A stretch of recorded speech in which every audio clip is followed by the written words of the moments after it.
8 po. 8? O sige, todo follow through lang yan. Huwag mong kukontrolin yung pamalo mo. Ikot katawan. Huwag mo na kailangan dalhin sa diretso lang. Tapon.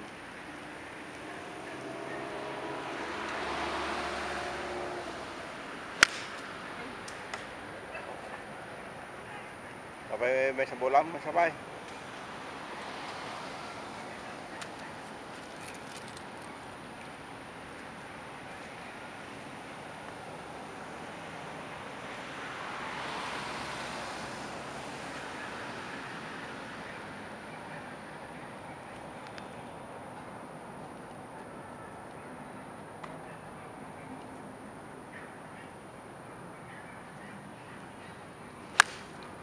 That's the beauty. Huwag mong kontrolin yung palo mo. Tapos short yan.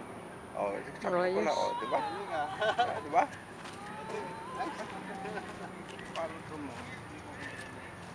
Kasi, hinahatid mo lang yung pamalo mo sa target mo. Oo nga, tama. Relax lang.